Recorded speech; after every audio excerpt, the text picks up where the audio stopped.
pessoal que nos acompanha aqui no podcast Vivi e Aprendi. Vocês devem estar estranhando que hoje nós estamos num estúdio diferente, que não é o estúdio da Rádio Porto Gravatá. Então esse programa está sendo gravado e vocês estão acompanhando conosco hoje.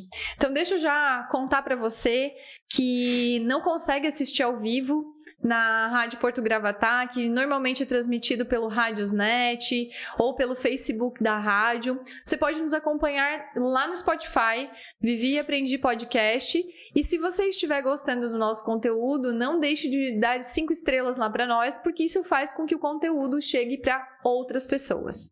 Então vamos lá!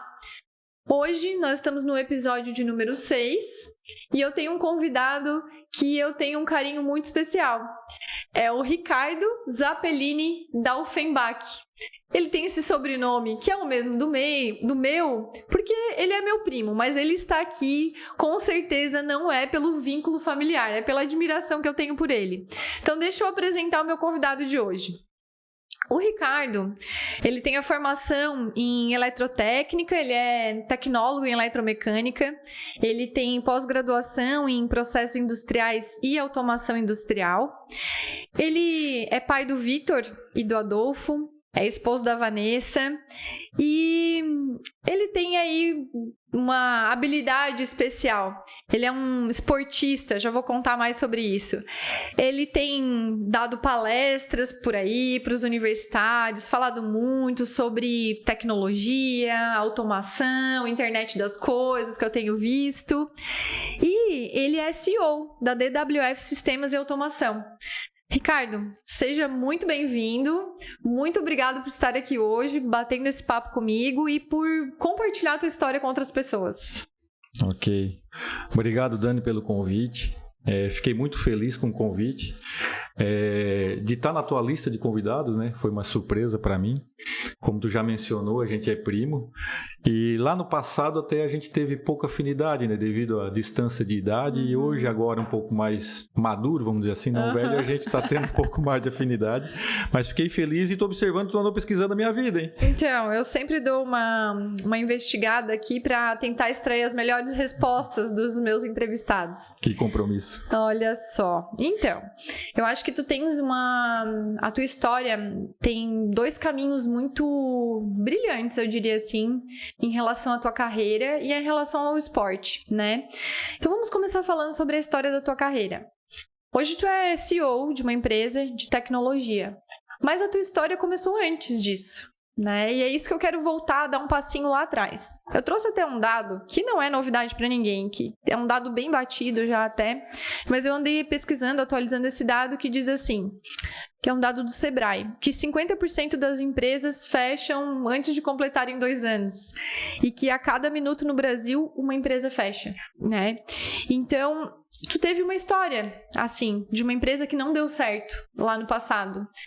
E por que eu tô puxando por isso agora? Porque isso acontece com muita gente, já que esse dado essa estatística é tão alta, né? E olhando para trás, hoje, tu já deve ter refletido sobre isso, o que não deu certo lá atrás? O que aconteceu lá atrás que não deu certo? E o quanto essa lição que tu aprendeu impactou nesse CEO de hoje? Nossa, eu fiz esse overview, vamos dizer assim, há um tempo atrás, que eu fui convidado numa palestra do Senai. Não, na verdade não foi bem uma palestra, é conversar com os alunos, que eu sou um fruto do Senai, né? Então sempre estudei no Senai, dei aula no Senai. Então eles convidaram para me conversar com os alunos e contar a minha história. E eu relembrei essa história e eu vou pegar bem lá no passado. Algo que o meu pai fez, que é teu tio, né? Quem é de Gravatal aqui vai conhecer ele, o Ideval. Ele teve um início da carreira dele com eletrônica. Ele está fazendo 80 anos esse ano. Então tu imagina, sei lá, 65 anos atrás, quando ele começou a estudar eletrônica, não tinha nada de eletrônica na nossa região. Então ele foi o fundador da Eletrônica Gravatal, né? Que era a empresa que consertava TV e rádio em Gravatal. Nos meus 14 para 15 anos, ele começou a me levar para essa eletrônica e ele fez uma sacada muito inteligente. o pai fez? O que ele fez comigo? Ele começou a ensinar eu a consertar os rádios e a remuneração era minha. Então, olha o que ele despertou tudo em mim. Eu aprendi a consertar um tipo de defeito num rádio da época, até posso contar a história. Mas, ao mesmo tempo, eu tinha que atender o cliente, entregar. Eu contava para o cliente que foi eu que consertei, eu recebia o dinheirinho e botava no meu bolso. Então, olha o que ele despertou tudo. Desde atender o cliente, de pegar o feedback dele, de dizer que foi eu que consertei, de eu aprender a consertar. Aquilo que eu venho falando com várias vezes, que a gente já conversou sobre meritocracia, né? Sim. Então, ele me ensinou a esse conserto. Na época, os radinhos tinham Os rádios, se nós pegar essa juventude hoje, não vão imaginar que na época tinha rádios em casa e a gente escutava rádio. A troca da estação do rádio era um ponteirinho, né? Que era analógico, não era digital hoje. E por trás desse ponteirinho tinha uma mecânica, tinha uma cordinha que mexia. Essa cordinha arrebentava muito. Então eu comecei a ficar craque no trocar essa cordinha. Então por semana eu trocava 3, 4 dessa e ganhava o meu, sei lá, R$10 hoje por cada rádio desse. Só para ter uma ideia, aos 17 anos de idade eu tirei uma Moto Zero. Eu comprei uma Moto Zero com esse trocadinho que eu fazia. Nossa! Então, meus 17 anos, não tinha nem carteira de motorista, eu tinha tirado uma Moto Zero. Então, assim, foi um aprendizado enorme. E aí, onde nasceu a primeira empresa lá, que era o Cabeça Alto Som, do meu apelido, surgiu daí. Começou a vir carros para trocar essa mesma cordinha, né? Então, tirar o som de um carro já começou a despertar um detalhe em mim, já dá mais trabalho. Dia de sol, dia de chuva, tem que desmontar no carro, vir fazer a troca. Se o cliente trouxesse um radinho pronto, era muito mais prático eu trocar. Sim. Então de carro eu vou cobrar mais. Olha já o que despertou. A visão já. Então tudo isso o pai me despertou assim, né, de uma ação dele. E quando eu ia trocar no carro, eu trocava do aparelho do carro, ia montar novamente, não pegava direito, as estações, a antena estava ruim, eu já comecei a botar uma antena para vender. Daqui a pouco eu botei alto-falante, e aí nasceu Cabeça Alto Som, que foi uma empresa que se especializou em som automotivo. Na época tinha uma onda de som grande, de o pessoal, as gurizadas, botar os paredões de som no carro. E aos meus 24 anos eu tinha 2 lojas, uma em Tubarão e uma em Gravatal, especializadas em som automotivo.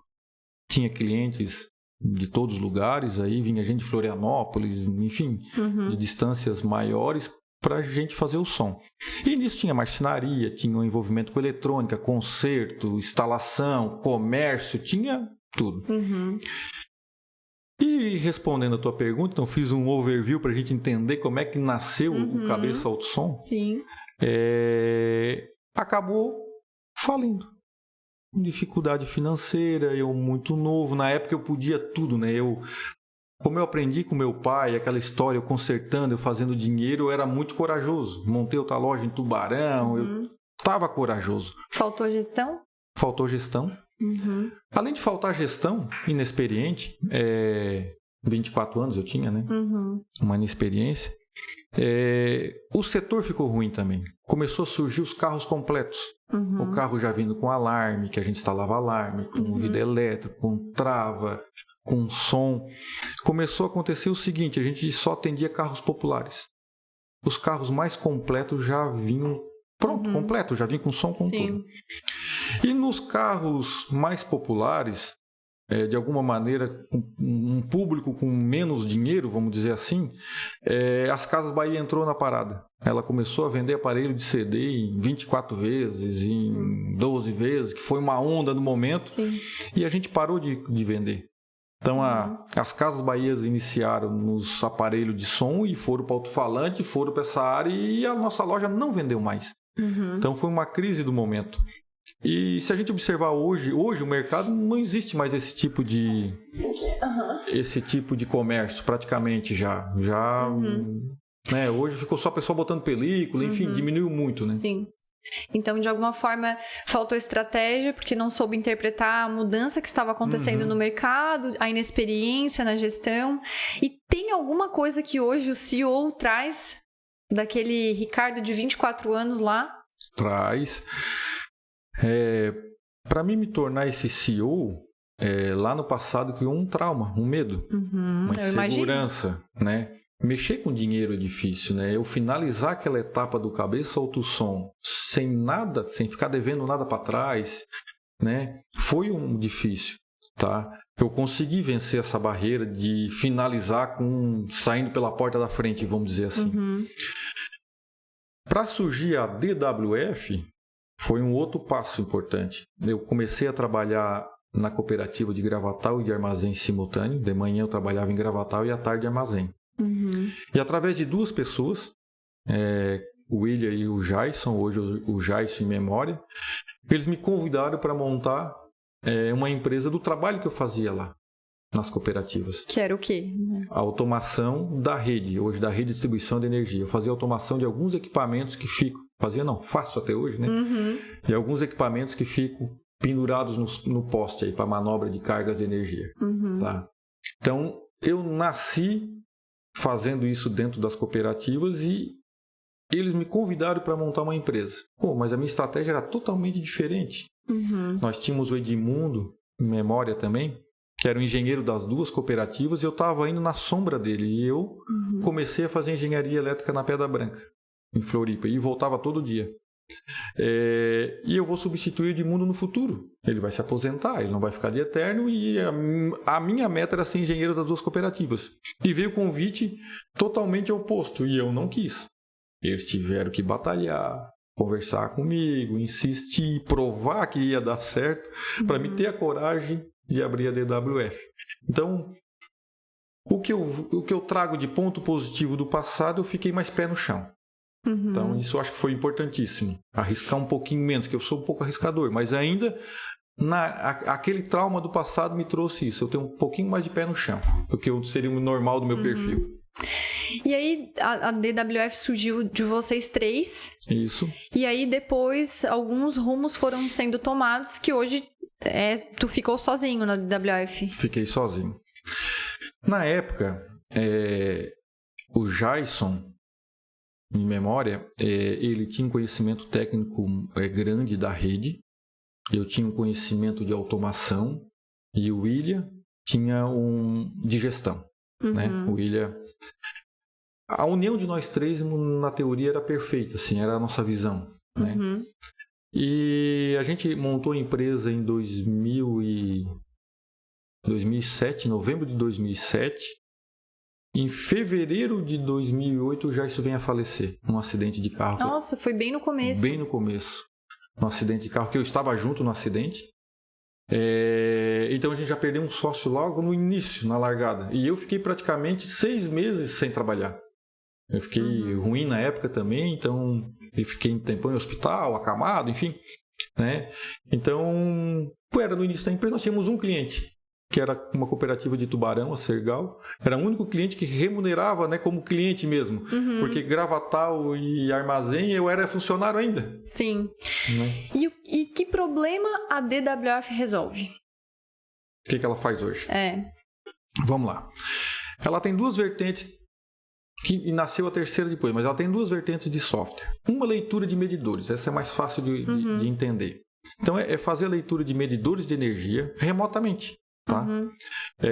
Tá vindo agora uma nova, vamos dizer assim, uso da tecnologia para o corte, religa, ser tudo automatizado. Então, o consumidor lá da concessionária não pagou, vai cortar automaticamente, ele pagou, volta a energia automaticamente. O futuro mesmo vai ser através de um Pix, um exemplo, e não vai ter uma ação humana de ninguém. Tá? Tu chegou na tua casa de praia, a energia está cortada, tu entra no site, baixa a fatura, paga no Pix e voltou a energia. Tá? Se trabalha para esse ponto. Então, esse é um caminho que a gente faz, é um software para isso. O outro é manobra nas redes. Tá? Então, é proteção da rede. Vou dar um exemplo. Um acidente de carro que alguém bateu num poste e arrebenta um cabo. Tem que ter algum equipamento na retaguarda que vai cortar a energia para ninguém levar choque, enfim, para não acontecer uma catástrofe maior. Esse equipamento é que a gente faz automação. Então, esse equipamento ele é monitorado e operado dentro da concessionária. Tá? Ao longo dos anos, se criou um setor dentro da concessionária chama de COD, Centro de Operação da Distribuição.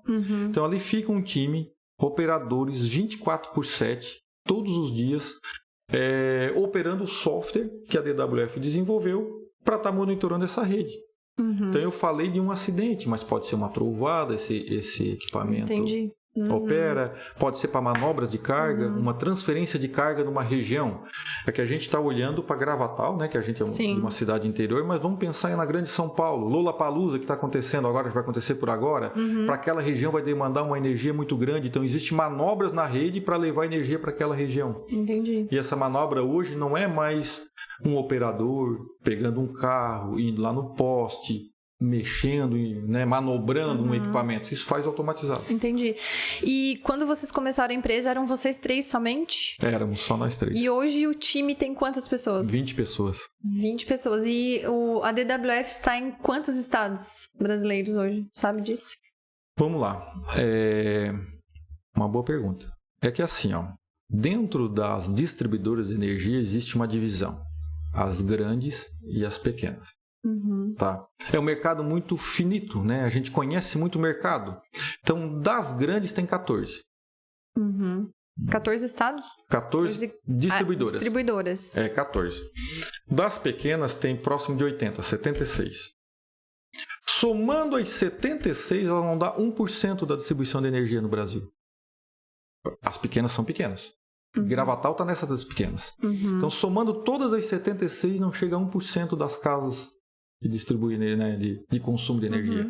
Então, as grandes são grandes de verdade e as pequenas são pequenas de verdade. Então, tem essa divisão. Nós nascemos atendendo as pequenas. Tá? Então, as pequenas elas estão presentes onde? Rio Grande do Sul, Santa Catarina e São Paulo. Tem alguma no Rio de Janeiro, um pouquinho no Paraná, mas elas estão presentes nesses 3 estados, que é a cultura de cooperativas. A cultura que vem da Europa, enfim, a nossa região é colonizada mais, né, da Europa. Então tem essa cultura de cooperativa. Então hoje, olhando para as pequenas, a gente está presente. Rio Grande do Sul, Santa Catarina, Paraná, estamos quase dando certo, um cliente novo vai entrar agora. Já fechamos o contrato, mas na prática não está rodando ainda, então vamos estar no Paraná. São Paulo, bem presente. Onde tudo iniciou foi São Paulo, assim, os maiores clientes que deram maior oportunidade para a DWF. E Rio de Janeiro e Mato Grosso. E tem possibilidade, há alguma intenção da DWF romper barreira Brasil? Já estamos. Já estão? Já estamos. Dentro dos produtos que eu te expliquei, dos 2 produtos, a gente é dependente de comunicação.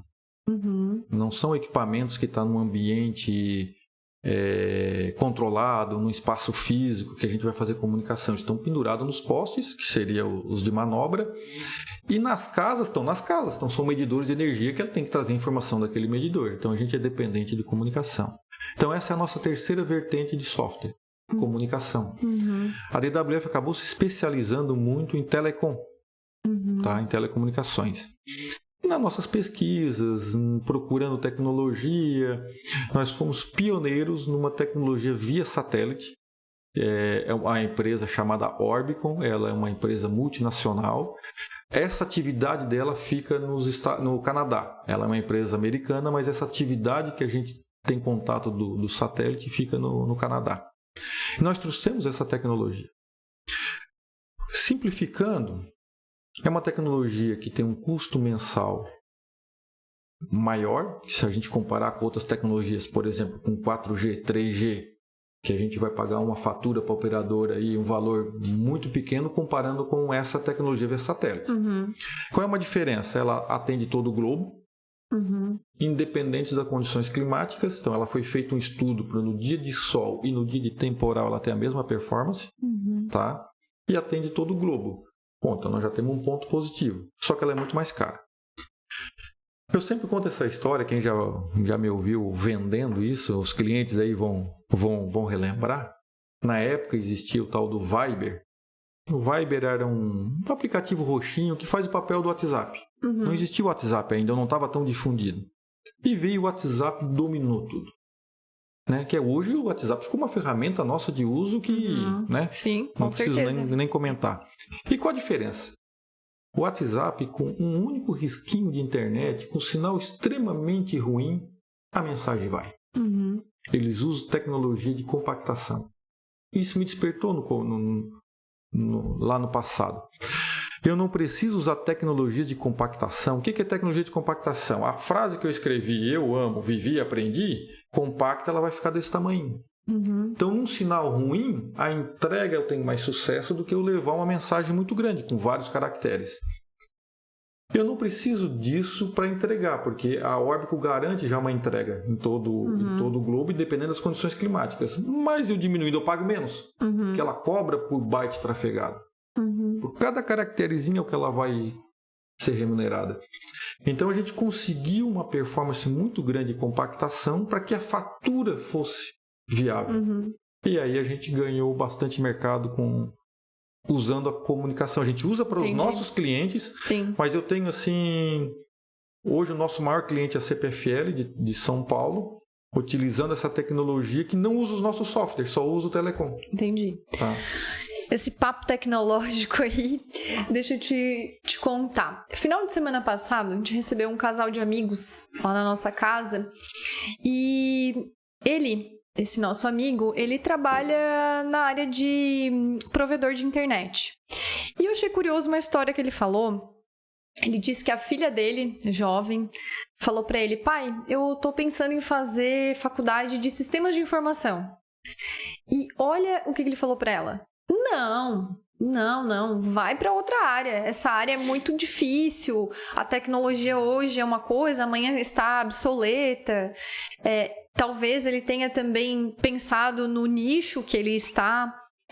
E eu vejo que tu tens feito palestras para muitos universitários sobre tecnologia, internet das coisas, inteligência artificial. O que tu tens falado para esses universitários? É o caminho, a tecnologia? É pra gente ter medo? Qual é o futuro disso tudo? Tá. Nossa, pegou uma pergunta bem polêmica. Vamos lá. Sempre foi defendido, e eu sempre defendi, que a tecnologia e a programação é o futuro. E a gente está observando, tudo hoje é eletrônico. Vou pegar alguns exemplos. Um carro hoje, com injeção eletrônica, ali tem uma eletrônica embarcada. O reloginho hoje que a gente compra tem uma eletrônica, tem um software por dentro. O nosso celular tem. Então tudo, essa TV tem um software. Que tal o IoT? Então todas as tecnologias embarcadas têm software. A gente tinha uma visão, né, da minha geração, que software era um programa para o computador. Hoje não é mais isso. Hoje tem um software, um programa em todo quase objeto, né? Se nós pegar nesse microfone, vai ter um softwarezinho aqui que está tratando a nossa voz, o nosso áudio, captando para mandar para uma mesa de som. Então tudo tem um software. Então é o que cresceu bastante. O que a inteligência artificial está trazendo? Está trazendo uma vertente que nós não vamos mais precisar de programadores. Hoje eu coloco lá na inteligência artificial o que eu quero, ele me entrega um programa pronto. Ele me entrega um script pronto, aquilo que eu tinha que pensar muito, ele me entrega pronto. Então hoje as empresas estão trabalhando para deixar a inteligência artificial mais inteligente possível para entregar um programa pronto. Então está mudando. Só que assim, vamos precisar do programador? Claro que vamos. É ele que vai ter uma interação. O conhecimento que ele vai ter para saber perguntar para a inteligência artificial é dele, né? Mas em teoria, um cidadão normal vai conseguir programar no futuro. Olha que loucura, né? Então, como a tecnologia está mudando? Eu defendo a tecnologia. Eu acredito que ela vai ser o alicerce do mundo daqui para frente, né? Tudo é tecnologia, internet, os objetos cada vez com mais tecnologia, mas o programador, ele vai mudar um pouquinho o perfil dele. Ele vai ter que entender um pouquinho mais de banco de dados, ele vai ter que saber mesclar tipos de tecnologia. O arquiteto de software, eu acho que é o que vai ser o futuro mesmo. Saber usar essas tecnologias. Aí volta à tona aquela frase da teoria da evolução, que vence, que sobrevive, não é o mais forte, é o que tem a melhor capacidade de se adaptar. Então continua sendo uma verdadeira. É isso aí. Olha só, a pandemia trouxe muito do trabalho home office. Vocês são uma empresa de tecnologia, vocês devem ter aderido, não sei se vocês estão ainda nesse trabalho home office, mas eu tenho acompanhado umas notícias aí do mundo empresarial e está acontecendo agora uma migração inversa. A Apple, o Meta, o Google, a Amazon já anunciaram que já retornaram ao presencial. Essa semana eu vi que a Dell voltou ao presencial. Inclusive o CEO da Amazon, sob a justificativa de que a criatividade, a cooperação é melhor pessoalmente. E alguns CEOs também acabam defendendo que esse senso de comunidade que se cria dentro de um time, isso faz com que a equipe fique mais forte. O que a DWF tem feito? Vocês têm trabalhado remotamente? Não? Que ações vocês têm feito para isso? Vocês têm pensado no time? Como que tem sido esse manejo da equipe, assim, de pessoas? Vamos lá. Quando veio a pandemia, por uma surpresa, a DWF estava pronta para ser remoto. Não tivemos impacto nenhum, tá? Tudo na DWF hoje é em nuvem. Até o telefone físico, tudo é em nuvem. Então, simplesmente, a gente trabalhou das nossas casas. Nosso cliente não teve impacto nenhum, tá? Com o nosso atendimento, prestar o nosso serviço ao nosso cliente. Claro, o comercial diminuiu, né? Porque a nossa venda acaba sendo um pouco presente, né? O remoto, a gente tem um pouquinho de dificuldade na venda, mas o serviço prestado, o nosso cliente não teve nenhum impacto. E a produção de software, porque vamos lá, dentro da DWF nós temos o time comercial, né? Nós temos o suporte, então nós temos um setor de suporte 0800 para atender o nosso cliente e nós temos uma produção de software, é uma produção. Então o nosso suporte não teve nenhum impacto para o cliente, nós já estávamos remoto, tecnologicamente nós estava tudo ok. A nossa produção, passou, também estava nessa vertente, mas agora trabalhando de casa, né? E aí veio o nosso aprendizado em trabalhar com call. Né? A DWF já fazia isso muito, mas não com essa intensidade. E a nossa produção de software aumentou muito. Trânsito, ele está na casa dele, está lá no quarto dele, programador confortável, 6 horas da tarde ele tirou um soninho, sonhou, 8 horas ele acorda e descobriu o que eu tinha que fazer. Ele vai lá e, sem querer, ele está trabalhando num horário que ele não trabalharia ali. E isso tem se mantido desde então? Desde então. Porque eu vi que algumas empresas disseram que o home office está se associando, sendo um sinônimo de estagnação. Então, vocês veem o contrário disso. Aumenta a produtividade. Isso foi no começo. Tá. Como é que tá hoje? Assim que acabou a pandemia, o suporte voltou. Parece que eu quero ter o contato perto do suporte. A minha sala fica do lado do suporte. Consigo ter um feedback mais rápido deles. Pegar se um cliente não está muito contente. Enfim, está acompanhando, né, o trabalho do suporte. E foi uma exigência minha. Poderia trabalhar de casa, mas eu queria estar próximo deles. Tá? Porque é o contato direto com o cliente, né? E a gente manteve a programação remoto, tá? Só que assim, ó, o que a gente vem percebendo? Hoje ela tá híbrida, tá? Só para responder. Mas o que a gente vem percebendo? Tá muito chato, Cal. Vamos falar, a minha agenda é o dia inteiro com fone de ouvido e assim, começa a ficar assim muito maçante, muito cansativo. Porque tendo dentro da empresa, é fácil olhar na sala, tirar uma dúvida com 3, 4 pessoas. O que estão fazendo isso? Tem que marcar uma call, agendar, todo mundo conversar junto. Começou a ficar monótono na call, né? Então, a gente já está híbrido a pedido deles, tá? Não foi uma exigência da empresa. Eles pediram, tá? E, neste momento, a DWF está indo para um espaço maior, acredito que vai ser ano que vem. Isso está uma surpresa, mas nós vamos para um espaço aí de 700 metros quadrados. Vamos fazer uma DWF bem tecnológica, assim, bem estilo Google, vamos dizer assim, que o pessoal comenta. E a ideia é ele estar mais presente. Nós vamos manter híbrido, mas assim, já dando uma exigênciazinha a mais, alguns dias mais da semana ele está presente, tá? Hoje, com essa história de inteligência artificial e automação e todas essas mudanças que nós estamos presenciando, todos os setores são afetados, certo? Mas o teu setor em especial, que é o próprio setor de tecnologia, é aquele que tem que estar prevendo o futuro para se manter na ponta do mercado. Que estratégia vocês usam para estar conectado a todos os movimentos que estão acontecendo? O que vocês fazem hoje para não ficarem para trás? Entendi. Ótima pergunta. O setor de energia, ela é um setor ainda que vai galgando assim, um pouco com mais precaução. Tá? No nosso setor, tu criar algo novo e emplacar no mercado, o cliente tem muito receio. Porque é um setor de energia. Uma manobra errada pode deixar uma cidade inteira sem energia, pode deixar um hospital sem energia, pode, entendeu? Então, assim, a tecnologia está junto, mas ela é testada muito antes de botar em prática, tá? Então, isso é bom, tá? Então, a gente consegue fazer com calma. Porque eu vejo outros setores que é tudo muito rápido, tudo para ontem, tudo muito rápido. Então, o nosso setor ele tem um time legal para trabalhar, né? Vou te dar um exemplo. Hoje o que se fala é essas manobras de energia ser automatizadas. O termo que usa é self-healing. Então, essas manobras de energia, de levar energia para um lado da cidade e voltar, vai ser automatizada sem interação de humano.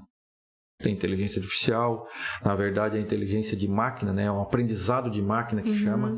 Então, ela vai aprendendo conforme o ser humano já fez manobra, né? Então, quanto mais manobras que a gente vai fazendo, ela vai aprendendo e daqui a pouco ela faz sozinho. Tá? Então a gente está super atenado nessas tecnologias, mas assim, botar em prática tem uma preocupação, tem um cuidado, então a gente está monitorando, estamos iniciando o processo de self-healing, temos 2 ou 3 clientes usando já num setor que já estava bem mais fácil as manobras, muito clara para eles, mas é algo que está crescendo. Tem uma história, vai ter que confirmar pra mim agora, do teu pai, do meu tio, que lá nos primórdios, né, lá quando ele era jovem, adolescente, não sei a idade que ele tinha, que ele fez uma engenhoca lá com rádio e conseguiu conectar rádios de outros países e deu até Polícia Federal. É verdade essa história? Como é que foi essa história? Eu não sei bem a história direito, mas existe uma conversa disso. Nós teríamos que perguntar melhor para ele. Mas no passado ele construiu o rádio. Tem história que ele botou antena numa cerca, deu choque na tia Dair. Tem histórias assim no passado. Mas teve isso aí que eles vieram, eu acho que a polícia veio para entender o que estava acontecendo, mas não era nada demais. É que na época um rádio era muito novidade, né? Era muito... algo, sim, fora da realidade, sim, né? Mas sabe por que eu tô puxando por essa história? Primeiro, porque umas 2 pessoas já me disseram que o teu pai era uma pessoa com inteligência à frente da sua época. E eu vejo ele como uma pessoa curiosa. Uma pessoa que gosta de ir a fundo e gosta de estar antenado, ler, estudioso. Eu quero te perguntar assim, no que tu te enxerga no teu pai? Porque tu tem isso, de curiosidade, de inteligência, dessa... Já falou sobre isso, que ele foi o teu mentor lá na eletrônica. O que tu acha que tu carrega do teu pai hoje? Pergunta difícil, né? Mas vamos lá. Ao mesmo tempo, ela é difícil, mas ao mesmo tempo fácil de responder. Tu acha que tu tá replicando essa história dele? Eu ia dizer, de ir além? Porque se nós pegar o pai, ele fez o cursinho de eletrônica por correspondência numa época que não tinha rádio. Veio a TV preto e branco, veio a TV colorida, veio a TV controle remoto. Acho que se falar para as crianças hoje que existiu TV sem controle remoto, ninguém vai saber. Vão rir, né? Vão rir. Achar que... Veio a TV de LCD e veio a internet, e ele até hoje conserta aos 80 anos.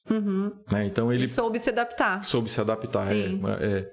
Eu acho que esse exemplo dele de buscar, né, esse conhecimento e pesquisar. Hoje ele está lá no YouTube assistindo vídeo, vendo como consertar. Olha de onde ele saiu para onde ele está, né? Eu acho que é uma geração que ele teve que é incrível, né? Isso faz com que a gente busque isso também, né? De alguma maneira eu sempre fui curioso, né? Talvez esse exemplo dele buscou isso, né, na gente, né? Então, assim, eu procurei ir a alguns seminários do setor, se fala num protocolo de comunicação 61850, que é do nosso setor, mas eu já estudei ele há 10 anos atrás, não há 10 anos, mas o Jaisso era vivo. A gente foi num curso junto, antes de nós abrir a empresa, então há mais de 17 anos atrás. Eu já estava estudando sobre esse protocolo, que agora estão botando em prática. Só olha. Então, essa curiosidade, essa busca pela novidade, eu acho que é herança do pai, né? Não tem como dizer que não é. Né? É herança do pai. E paralelo a isso, a construção da DWF, da tua carreira, tu sempre foste adepto a esportes. Pedala, mas sempre foi muito do motociclismo, né? Qual que é a tua relação com a moto, assim? Quando que começou isso? Que história é essa? O que tu busca? Qual é a adrenalina que te alimenta? O que acontece com relação à moto? Voltando ao passado novamente, na época eu sempre estudei em Tubarão. Eu estudei de 1ª a 5ª série no São José. Coincidentemente, um paralelo agora, só um parênteses, eu comecei a sonhar com uma pessoa mais velha, comecei a sonhar, e eu falei para Vanessa, estou sonhando, tenho que descobrir, era minha professora de português. Tu vê, consegui achar a filha dela, eu quero conversar com ela essa semana, a dona Ruth, foi minha professora de português, e na época, até hoje eu tenho dificuldade, eu sou disléxico, que chama, né? Eu não sei, eu troco o D pelo T. Se eu escrever rápido, sai tudo errado, eu tenho que pensar. Até hoje eu tenho isso. Eu não sabia disso. E ela sumiu pra corrigir isso em mim. Eu cheguei na casa dela, almoçar na casa dela, ela botar eu na frente do espelho, dá, de, di, dó, do, tá, te, ti, escrever e falar na frente do espelho pra ela corrigir isso em mim. E eu comecei a sonhar com isso. Ela tá com 85 anos, descobri. A filha dela é dona da Maria Rocha lá, que eu já descobri. Daí eu quero ir lá conversar com ela, eu quero ir lá dar um abraço nela. Ela tá viva e tal, enfim, quero ir lá. Quer agradecer, quero quer dar um dizer assim, professora Ruth, eu dei certo na vida, é isso que eu quero falar. Comecei a sonhar com ela, quero dar um abraço dela. Olha! Mas é um parênteses. Então, da 1ª à 5ª série eu estudei em São José e depois da 6ª e 7ª no D1. E eu era dispensado em educação física. Não praticava esporte. Por quê? Porque era tarde. E eu estudava num outro período, não era no mesmo período. Então eu nunca fiz educação física, praticamente. Eu acho que na 1ª, 2ª série tinha as brincadeirinhas ali, mas eu lembro que 6ª e 7ª série eu nunca fiz educação física. Na 8ª série eu disse pra mãe, não quero estudar em Tubarão, não tenho amigo em Gravatal, não quero, e eu estudei na Geraldina.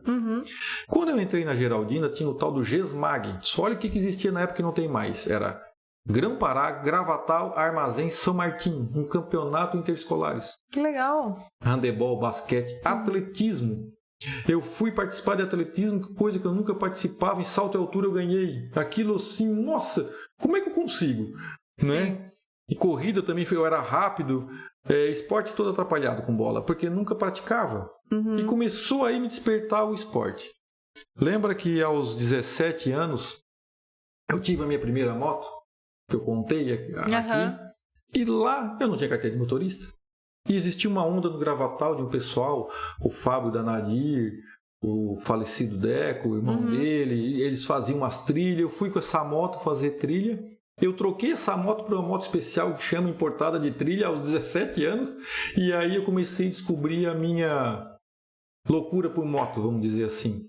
Meu pai levava a gente em motocross para assistir, e nesta época me despertou esse interesse por moto, onde eu comecei a andar de moto.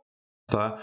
Antes dos 18 anos eu já fiz a minha primeira competição de moto. Tu vê? Olha que... E daí ano passado, aos 48 anos... 48 anos estou fazendo agora. Aos 47. Aos 47. Aos 47 do segundo tempo, então, literalmente. Veio o Rally dos Sertões. Veio. Era um sonho. O que o Rally dos Sertões representou para ti? Vamos lá. Sempre tem uma história, né? Para chegar nos sertões. Por que fazer os sertões? Tem uma história. Então, aos 17 anos eu fiz a primeira competição minha de enduro, de regularidade. E nunca parei. Para dizer que eu nunca parei, eu fiquei um período, acho que uns 6 anos sem fazer nenhuma prova. Fiquei sem moto. Mas desde lá até hoje eu faço enduro de regularidade. Já fiz 2 vezes o brasileiro inteiro de enduro de regularidade. Estou fazendo o 3º ano. Fui 2 vezes vice-campeão brasileiro de enduro de regularidade. Então sempre quando tu faz essa modalidade, todo mundo, seja no motocross, seja no enduro, ele tem um olhar diferente por Sertões. Eu acho que o Rally dos Sertões é algo assim que todo mundo da moto almeja, sonha. Eu vou dar um exemplo. É um Ironman para um atleta, né, de atletismo. Um triatleta. Para o triatleta. É uma maratona para um corredor, né? Enfim, é aquilo sim que difícil de tu conseguir, de alcançar, tá? E com esse sonho, com esse objetivo de querer fazer, eu até, a Vanessa que me perdoe, né? Era para mim encerrar minha carreira no ano passado com chave de ouro, fazendo Sertões, que é o que todo mundo sonha. Então planejei, me preparei 2 anos fisicamente, não é algo fácil de fazer, né? Para quem não sabe o que é o Rally dos Sertões, transforma isso em números. Eu trouxe vamos lá. Para quem não tem ideia se o Rally dos Sertões são 500 quilômetros, se são 20 quilômetros, transforma isso em números pra gente entender. Para quem não está nos assistindo, isso aqui eu posso dizer que seria o meu troféu dos Sertões, né? Então aqui a organização dos Sertões compila toda a minha passagem todos os dias. Faz um portfólio, um álbum de... E nesse álbum vai contar, né, toda a trajetória, quantos dias, todos os quilômetros, todas as etapas, tá? Então, assim, é algo para quem fez muito desafiador e fantástico. Mas vamos lá, alguns números, né? São 8 etapas andando de moto correndo. Antes disso tem o prólogo, que é um trecho menor para fazer a ordem de largada, tem check-down, que é uma pista para te testar os teus equipamentos, tem todo o envolvimento antes, mas valendo foi 8 dias essa edição do ano passado, tá? É o maior rally da América Latina, deu um total de 3.800 quilômetros, dividido em 8 etapas, e cronometrado contra o relógio, quem faz mais rápido deu 2.080 quilômetros. Tá? A diferença de 1.800 quilômetros aqui são deslocamentos, o rally tem essa cultura de deslocamento. Vou dar umas dificuldades do rally.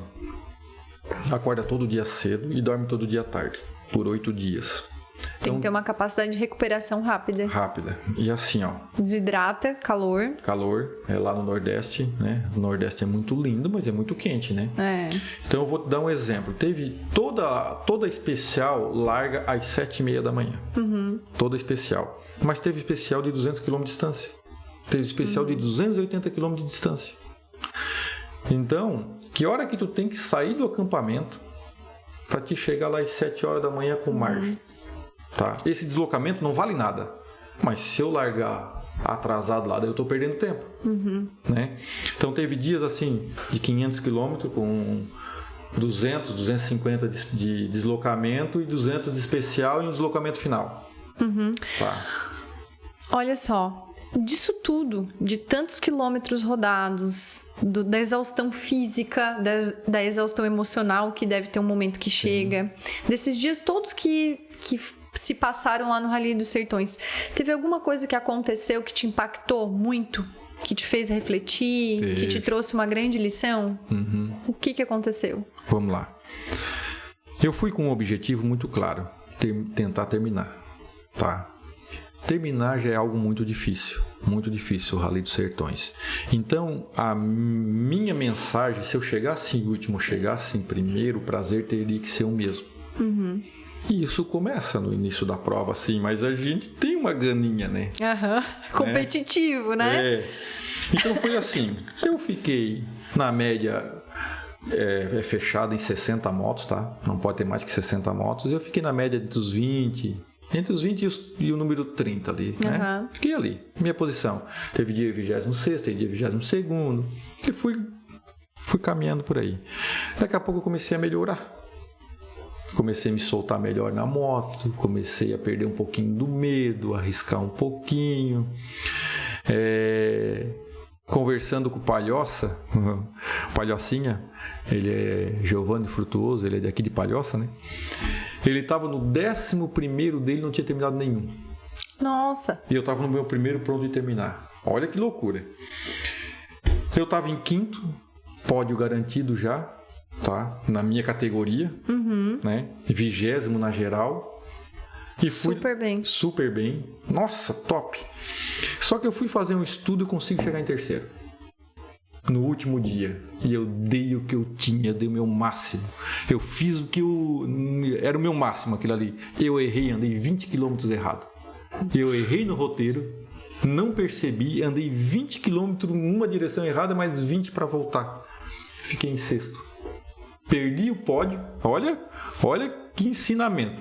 Perdi o pódio, só que o Palhocinha ficou em quinto, por esse meu erro. O cara que nunca tinha terminado, foi a primeira vez que terminou e foi pro pódio. Ele tinha, né, era o 11º dele. Então, assim, é a escola que eu levo. Arriscar no final não vale a pena de uma prova longa. Era para mim ter feito o meu feijão com arroz, vamos dizer assim. Arrisquei, enfim, faz parte do erro. O Palhocinha merecia, ele me agradeceu, eu chego até a me emocionar. Ele chorou na chegada. O que aconteceu contigo? Por que tu tá aqui? Chegou só agora? Né? Então, assim, tudo tem um porquê, ele merecia e tá tudo certo. Né? Mas eu voltei esse ano para fazer de novo. E aí, então, agora explica que história é essa?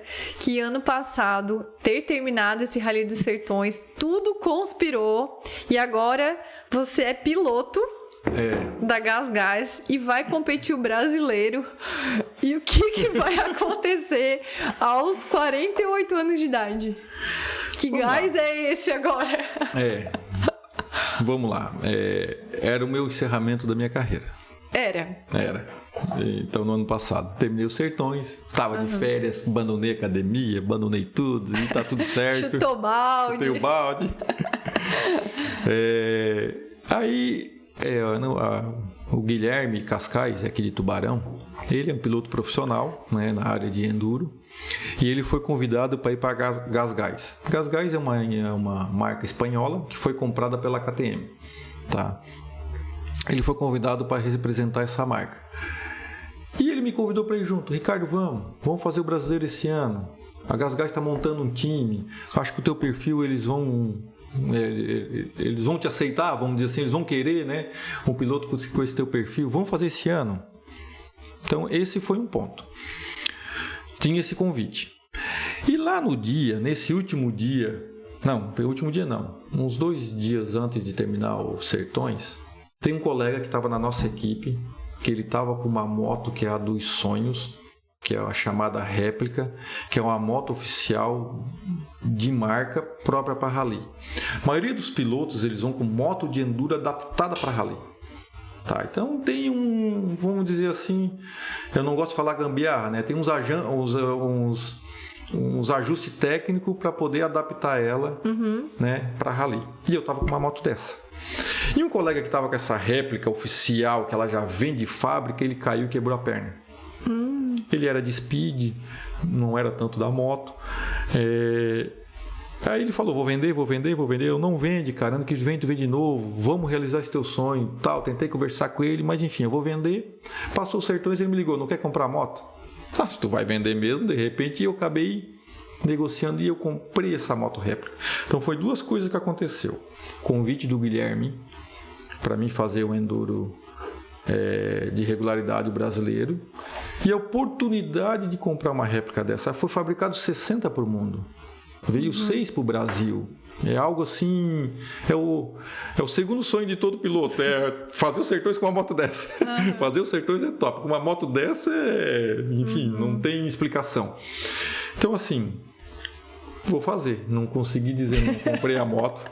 Então comprei a moto para ir para fazer o rally. E quando veio daí o convite que a GasGas, o Guilherme até eu não tinha decidido, ele já consegui ver o convite para mim ser um piloto satélite, que chama deles. O piloto oficial, o Guilherme, eu sou piloto satélite, que é a categoria over dos velhinhos lá, né? Então, hoje eu tô como piloto da GasGas pro Rally dos Sertões e pro brasileiro de enduro. E tu tinha me falado outro dia que vão ser 10 mil quilômetros em competições esse ano, então. E aí a minha pergunta é, como conciliar tudo isso com a empresa? Qual é a tua estratégia para conseguir se manter competitivo, disciplinado, treinar, porque são 10 mil quilômetros fora o treino. Sim. E viagem, e conciliar a empresa. Qual é a estratégia? Qual é o segredo? E família, hein? E família, meu Deus, como que eu vou esquecer? Né? O principal, né? Enfim, é organizar um pouco a agenda, né? A gente tem que organizar a agenda, né? Eu acabei ficando um pouco metódico com a agenda. Ao longo dos anos eu aprendi. Eu tinha uma dificuldade com a agenda. Não gostava de anotar nada e eu tinha algo comigo que eu tenho que lembrar comigo mesmo da minha cabeça. Eu tinha isso, uma noia minha que começou a dar errado ao longo do tempo. Óbvio, né? E eu tive que aderir à agenda. Então, estudei um pouquinho qual a melhor metodologia de agenda e tal. E aí, um parênteses da tua pergunta, foi a melhor coisa que aconteceu. O que está anotado eu não preciso ficar memorizando. Não gasto energia, estou livre, durmo melhor, eu sei que está anotadinho e pronto. Então, consegui me organizar na agenda. Então, eu treino de manhã cedo. O meu treino na academia é às 6 horas da manhã. Que já é bom, porque o rally é cedo. A gente acorda 2 horas da manhã, a gente embarca na moto, vai até especial e vai dormir 10 horas da noite. Então, sim, já está adaptando teu ciclo de sono e vigília. Exato. Tá? Então, pro rally é bom, eu já treino cedo.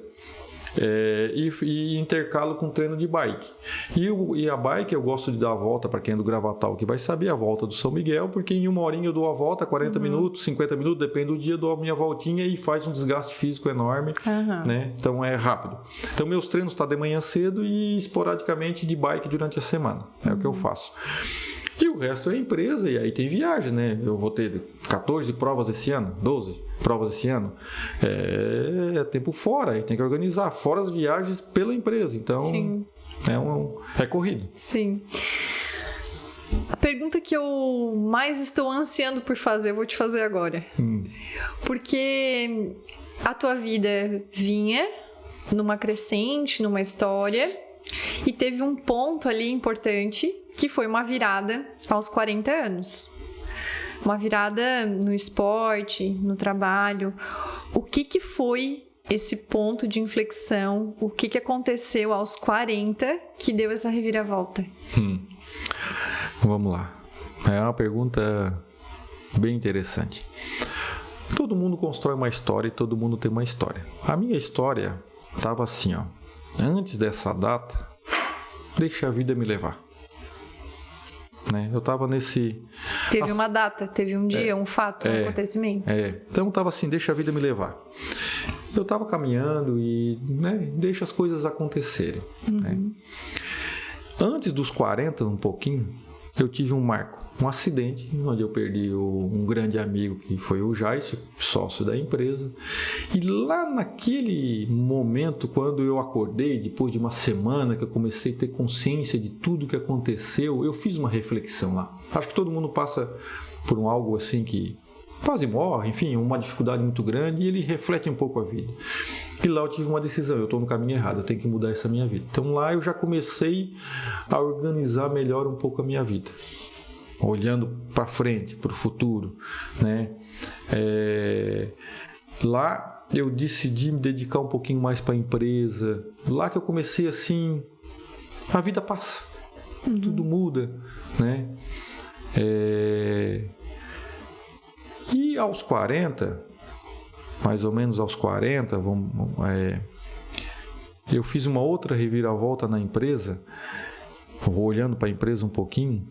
Eu tive um pouquinho de coragem para fazer mais uma mudança radical na empresa. Então, acabei comprando a parte do meu sócio, do William. Comprei a parte dele, mudei todo o time da empresa. Quem trabalhava mudou tudo, contratei todo outro time novo, um time de programadores mais jovem, para estar antenado o que acontece, né, no mundo tecnológico. Então fiz essa mudança assim mais drástica. Casei de novo, é uma série de acontecimentos que aconteceu aos 40 assim. Então, mas iniciou um pouquinho antes lá no meu acidente. Lá que eu acho que eu acordei para a vida. Não, como tá, não tá legal. Como tá, as coisas não estão indo bem. Precisa de olhar para mim mais, eu acho. Sim. Foi lá que eu fiz isso. E tu acha que... E foi uma experiência de proximidade com a morte? Exato. E aí isso realmente te fez refletir com um olhar diferente. Tu achas que muitas pessoas também passam por experiências assim, que às vezes a saúde para aquela pessoa, ou às vezes uma experiência de quase morte, ou às vezes alguma desilusão significativa, e as pessoas às vezes não aproveitam essa oportunidade para gerar essa mudança? Tu acha que isso acontece com frequência com as pessoas? Eu acho que sim. No meu caso, além de ter eu vou dar o meu exemplo, né? Além da proximidade com morte, como tu citou um exemplo, para que essa morte não acontecesse, vários fatos que antecederam, né? Que durante o processo, que daria para escrever um livro. Eu acho que eu posso dizer que aquele meu acidente foi quase um milagre, tá? Vou dar um exemplo. Eu estava dentro de um lago, podendo morrer afogado, para um ônibus e desce o pessoal do ônibus para ir lá me tirar. Quem é que entra num banhado 10 horas da noite porque tinha um cara gritando lá e me tiro de lá? Um deles se formou comigo na faculdade. Olha que loucura, né? Então, entendeu assim? Então, se eu for contar toda a história do acidente, tem vários pedacinhos que foi coisas, né, para mim estar aqui hoje. Então, assim, a partir daí eu comecei a olhar um pouquinho mais para Deus. Comecei a ficar olhando mais, né, por crença. Tudo mudou na minha vida, exatamente tudo mudou. E quem passa por uma experiência dessa, eu acho que faz essa reflexão, né? Não só da morte ou de uma mudança drástica, né? Uma decepção no emprego, quando perde o emprego, uma decepção amorosa. Eu acho que quem passa por algo muito marcante na sua vida, eu acredito que ele vai repensar e vai traçar diferente o seu caminho, né? Exatamente. Esse livro aqui, ó, do Napoleão Hill, tem uma frase dele que diz assim, que eu não vou lembrar exatamente a transcrição dessa frase, mas ela diz algo do tipo que a cada decepção, a cada falha, a cada perda, a cada derrota, ali existe uma semente de vitória da mesma intensidade ou até maior. Tu acredita nisso? Acredito. Foi isso que aconteceu contigo? Acredito nisso. Exatamente. Muito bem. Estamos chegando ao final da conversa. Gostou da conversa? Gostei, foi ótimo. Olha só, para as pessoas que querem te encontrar, acompanhar aí os ralis, as provas, o trabalho da DWF também, onde te encontram? Deixa aí os teus contatos, as tuas redes sociais. Perfeito. Para a minha idade, né? Já mencionou os 48 anos, as redes sociais, tudo é uma novidade, tudo é um aprendizado. Então a DWF tem um Instagram hoje, né? A gente tem um setor de marketing que está cuidando do nosso Instagram, então DWF Sistemas, e o meu Instagram pessoal é Dalfenbach Ricardo, né? Com CH. Com CH. O meu é CK. E eu tô aprendendo a postar as minhas aventuras aí de moto ao longo do tempo aí. Que quando tu recebe um patrocínio, se espera isso também. Eu sempre fiz isso oculto. Eu fiz pra mim sempre o esporte, o enduro. E agora tá vindo um pouquinho de eu ter que mostrar, né? Então, é a mudança de mentalidade que não é da nossa geração, né? De achar que mostrar é se mostrar, é querer... Olha só, eu ia pra pergunta final, mas me veio outra pergunta agora. Que eu vou fazer, então, duas perguntas para finalizar. Muitos jovens estão muito vivenciando agora o imediatismo de dar certo na carreira muito cedo, porque o fulano com 20 anos já está faturando X milhões, enfim, há uma pressão por resultado e esse imediatismo. E tu, aos teus 48 anos de idade, que recém completou essa semana, tá vivendo aí uma fase maravilhosa da tua vida. O que tu tem para dizer para essas pessoas que estão ansiando por resultados e tu agora, depois dos 40, vivendo, pode-se dizer, a melhor fase? Sim, melhor fase. Eu sempre comento o seguinte: Todo mundo quer sentar na janela. Todo mundo quer começar e já sentar na janela, mas não é assim, tem que ficar em pé no corredor um pouco, né? Eu sempre comento isso. Nós usar o exemplo de Ronaldinho Fenômeno, de Neymar, que de um talento extraordinário, eles sentaram direto para a janela, são um caso ou outro, né?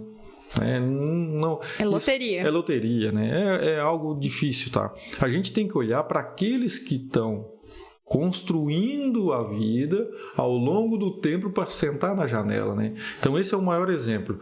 Então o que eu sempre digo pro pessoal é o seguinte: calma, faça certo. Lá no final as coisas começam a se encaixar, né? Eu acabei não comentando, mas na minha história aconteceu muito isso. Eu fui fazendo. Então a minha experiência com meu pai na eletrônica, a minha experiência dando aula no Senai, a minha experiência trabalhando na cooperativa, fui indo montando a DWF. Então a DWF ela não nasceu assim, vou montar. Ela foi numa construção ao longo do tempo.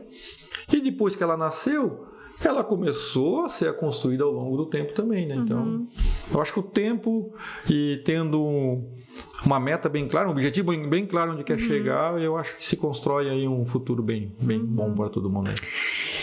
Se eu fosse te resumir em 2 palavras, eu resumiria em objetividade. Eu te acho muito objetivo em tudo que tu te propõe, porque tu sempre, vamos lá, tu sempre começa assim, vamos lá, e coloca os tópicos daquilo que tu enxerga, aquilo que tu quer, então tu compila e tu tem sempre a visão do que tu queres. E a outra palavra é entrega. Eu acho que tu sempre entrega teu melhor em tudo que tu faz. Pode ser um passeio de bike no final de semana, tu vai querer que saia perfeito e dá o teu melhor. Então, vamos para a pergunta final? Vamos lá. Eu, Ricardo, vivi o que vivi e aprendi que... Qual é a grande lição da tua vida? Se fosse passar a régua nessa conta aí. Vamos lá. Eu vou até pegar para ler certinho, para mim não falar com as minhas palavras, mas toda a minha apresentação final eu coloco uma frase final. Todas as minhas apresentações eu tenho esse costume. E a que eu estou usando esse ano combina exatamente com essa tua pergunta. Faça a diferença hoje. É através de um presente bem vivido que nós vamos ter um futuro melhor e um passado que valeu a pena. Essa é a mensagem que eu passo por Vivi e Aprendi. Muito bom. Então, chegamos ao final desse episódio de número 6 do Vivi e Aprendi. Espero que vocês tenham gostado dessas histórias e desses insights e até a próxima. Tchau, pessoal. Valeu, tchau.